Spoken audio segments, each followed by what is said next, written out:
doing great. Today we are making a hearty, flavorful Keema Seviyan, a dish that's perfect for breakfast, lunch or even dinner.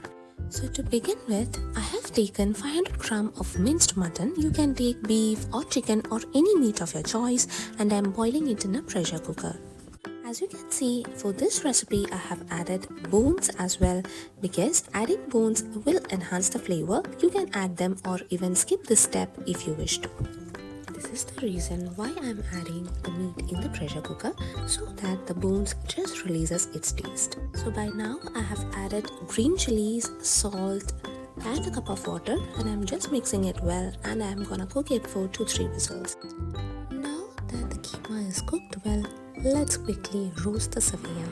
So for this step I have taken 2 cups of broken vermicelli. Add 2.5 tablespoons of oil or ghee, anything of your choice. Once the oil is heated, add in the vermicelli. Roast the seviyan or vermicelli on medium heat until it turns golden brown. Please be patient and keep stirring it in order to prevent burning. Once that's done, set it aside. Now it's time to arrange the rest of the ingredients. For this we would require the roasted vermicelli, the cooked keema and all of the other ingredients which is mentioned on the screen. So for the final prep, I'm adding 2 to 3 tablespoons of oil into a kadai. In the next step, I'm adding in the whole spices and curry leaves as well. Add in the slit green chilies. Add 1 tablespoon of ginger garlic paste. Saute these ingredients until the raw smell of the ginger garlic paste fades away. Once everything is sauteed well, it's time to add up the chopped onions.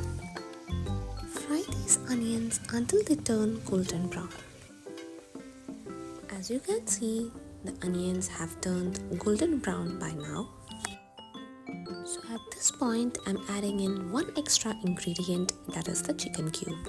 We are also adding the boiled keema along with the broth. You can even remove the bones and add only keema at this point if you wish to. Next up, I'm adding water and salt if required. So here I have poured 2 cups of water because I have already added 1 cup of water while boiling the seviyan. Cover and allow it to come to a boil. Add the roasted seviyan to the boiling mixture and stir well.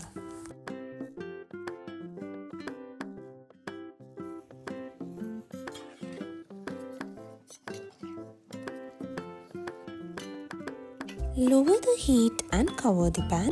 Let the seviyan cook in the keema mixture for 5 to 7 minutes until the water is absorbed and the seviyan is tender. Finally, sprinkle garam masala, lime juice and coriander leaves as well. Sincere apologies for not capturing that shot. Once everything is added, mix well and combine everything together. Garnish it with freshly chopped coriander leaves. Your delicious keema seviyan is now ready to serve, hot, fragrant and irresistible. Enjoy it with a side of raita or just as it is. Don't forget to smash that like button and subscribe to my channel for more interesting recipes. Seriously, comfort food never tasted this good. Happy cooking!